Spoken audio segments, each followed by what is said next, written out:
Thank you for joining us on another episode of Potheads Pondering. I'm Lotta with the Bakersmen Collective, and today we have a special guest, Miguel, aka Miggy420, here to talk to us about being a cannabis influencer, what that entails, the ups, the downs, and the in-between. Miguel, tell us a little bit about yourself and your pronouns. I love that you call me an influencer. Thank you. But I really, I think influencers make money. But it's all good though. Yeah, but and it's kind of with the cannabis conversation, of course I turn my coin if you look it up. But there's shit I've been writing about, like the internet is what got me where I'm at. It is and I think legalization itself, and oh, by the way, it's he, me, you.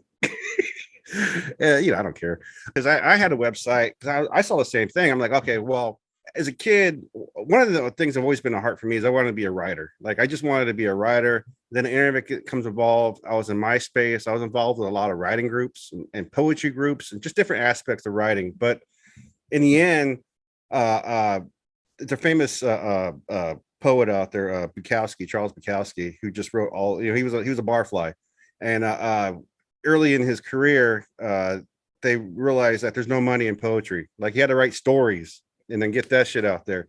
And that's kind of like where I was at, was like, all right, there's no money in poetry, but I can start writing, and then hopefully that'll open up avenues.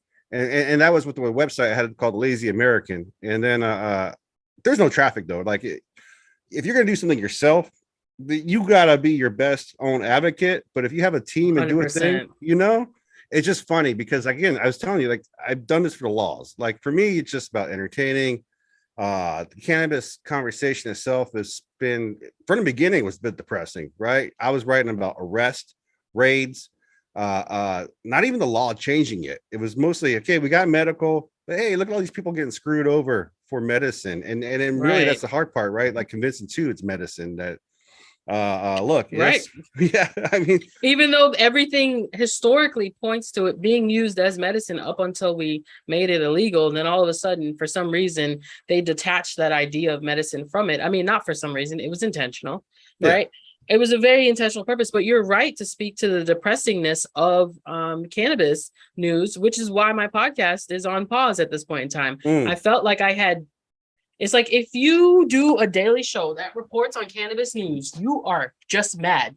You're mad. You're mad. You are mad at a lot of things. Seriously, though, it wears in your soul. In a month, we've reached 3.2 million people, and it's a crazy number, right? And I'm guarantee you, like, there's a small percentage of them just know who I am, right? At least 100,000. Because for the most part, I've been admitting this group, not advocating for myself or like promoting my shit. Because there's, I mean, what I have to offer is free. It's just, that is the true social justice, I think. As soon as legalization happens, that is a true equity. If you're by yourself and have the fortitude, but like, I don't have a green thumb and I don't have the patience nor the acumen to do it. That's why I've been doing the media shit. I've been just trying to change the world with like opinion. It's not a drug culture, in my opinion, right? When people talk about cannabis community and all this crap, I'm just trying to change the minds of fellow Americans, right? I had to go to new schools. It was always transient. I always lived 2 hours or, 2 bus rides or a train ride away from my school. So I had to cultivate. I was always a new kid. Right. We Army brat? No, just financial issues. The fact that my family was from the islands. So I spent time in the Cayman Islands. I spent time in Florida. I spent time in Georgia, and just living with different parents and that sort of deal. I settled in on my tribe, and they were all smokers because they had that openness to change, that willingness to accept whatever, like regardless of what you look like or you sounded like, the willingness to accept you and like give you a chance to express who you were, and they wanted to connect with that fully. And so and to me, that's the culture of cannabis, like period. Like that is it, simply because you go to any smoke circle, like any huge smoke session, and you plan one of those together, and you look at, you take a minute to step back while you're there, look at the variety of people that are in the room loving that plant, and you can't tell me that it won't help the culture, like not just the culture, but the community. It won't help heal our global health, produce more acceptance of each other. So yeah, that being able to realize that and choosing it over and over again is what I feel makes me a pothead. And I can see that culture anywhere. It's as little as a tattoo, pot leaf. It's as little as, because like once you get there, you're gonna have something that you want like another person to know, like, yeah, I get down. Yeah. Well, and then it's like you said, like someone like if you start a new job, you know, you try and look subtle hints, like how do you find fellow smokers? Because you're looking for a fellow, you know, that's the community you're looking for. But it's kind of weird how like prohibition kind of like encouraged that community, right? It kind of fueled that like secret handshake, you know, and but then now I think, and I see it in 502, it's kind of taken away from that community. Like there was so much with the medical side of things that crumbled, but now it's slowly re-evolving because now you're having, when medical was in Washington State, one of the things that, well, first, as an advocate, when I started writing and doing things, you know, you start getting attention of other people, and you're still learning yourself. I'm still learning today. You know, I'm almost 50 and I'm still fucking learning. And you know, one for me, advocating in the beginning was not about medicine. It was about the lesser evil and why is it I can go to jail for weed, but yet I can drink all I want and booze and fucking OD. Because I've had a friend wake up in a ditch and be hospitalized from too much alcohol. And, you know, we're young and dumb. Right. Yeah. So that was the original, my point for advocacy was just don't arrest me. Let me just be a human being. And when I came out and then people would send me emails and stuff, there was a gentleman, and here's the thing is like, you have to say in doubts because you got to put out that doubt because the doubt's coming at you no matter what, that this is medicine. And this is, you know, if it was medicine, why is it illegal? Or if it was like such a non-harmful plant, why are people in jail? You know, why is there well, because the government's fucked up, because separate drinking water fountains were a thing. And did that make it right? You know, or genocide in the beginning of all this, right. You know, did it make the it right? inception of this country was not right. Exactly. And that's the part where we have to acknowledge, but at the same time, this is the best option for us. You know, this is our home. You know, you can shit in your home all you want, but you still got to walk in it, you know? And that's the whole thing. So when I came out and then I got this video, this one guy in particular, and honestly, I don't know if he's still around, you know, just there's so many advocates that have come and gone. And that's the problem with this prohibition is more people have died seeing it illegal and skirting the law and all the other bullshit, dealing with the bullshit from prohibition versus just having a regular life.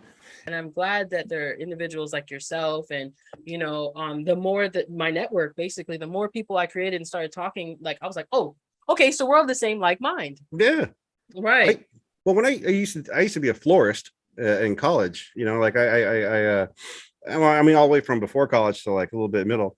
But I used to sell to a college professor, an English professor, and a fire department. Actually, I sold to his wife, a fireman. So like when I was 18, 19, I knew regular grown-up smoked. Like the issue was not the plant, but the law. And that's always been the issue. And get scientific about it. But I'm not at that level of like care. You know, I'm just like, I like to go to the store. My job is to go to work, and then buy weed or whatever I can after that. You know what I mean? Like, right. Support my family. That's, yeah. I mean, I appreciate that. So any recommendations? We talked about how you got started in the industry as a cannabis influencer, right? Or just someone who liked blogging, writing, and being an activist in this role. So any recommendations for people trying to get started now to be able to net that level of impact, right? Groups, man. Like, so there's so many, you know, well, first off, like we were talking earlier about how like you don't do editing, right? Like, you know your role, right? Like I am not an editor. I've tried and it's sloppy and it takes a long time. And I mean, I'll still do it. I'll do it and be like, all right, I know it looks like shit, but this is me. And then if I have someone hook me up or whatever, then it's like, cool. But the biggest thing is like working with a team. You need a team to catch these eyeballs, and not just a team to like be active, but like, is it you? There's 300 fucking million people in America. It's gonna be you versus 300, and then you got them on the internet.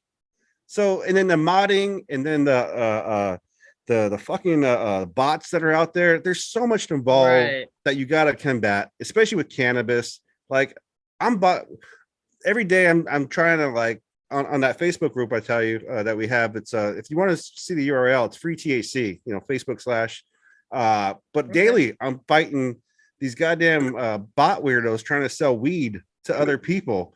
And I'm like, yeah, and it just blows my mind how these people create these programs that can do it, and then I'm ban delete, and they fucking show up again. I'm like, god damn it. Or they try and be sly and be like, hey, it's been a hard COVID year, smoke if you got them, go to the house or whatever. And you're like, bitch, first off, I feel bad for people who click on that kind of shit. And then when you see like I believe it's not True Leaf or Curaleaf down in Florida, they're now behind the recreational side. I think why? Because it's going to happen no matter what. And so if they get their money behind it now, because here in Washington State, there were many, many grassroots programs trying to get recreational going, but only the money made it happen, unfortunately. And that's America, right? That's what I'm going to tell you. That's number one. It's the money's going to make it happen. Then so you go medical, you go rec once you get enough money, big business money coming into the state. And then what's the final thing?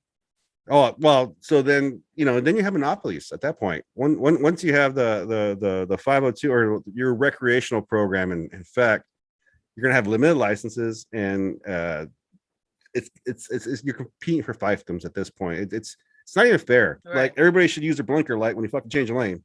But but you know what I mean? Like I'd be thinking a lot when I'm driving too, because I like to drive. I used to drive a lot on the road. And, on the road, I think, this is the one time in society where no one really gives a fuck about the other person, whether their sexuality, what their sex, what their color is. Just don't hit me. And I don't want to hit you. Right. That's so simple. That's golden right there. Well, I really enjoyed our time talking about the various subjects that touch our lives and cause us to intersect in this cannabis online world. I think everyone has their own purpose in their community that they can reach, and you're saying some valuable things out there, but I just want to let folks know it's not all gloom and doom, right? If you are going to get on here and say that you advocate for the plant, live it.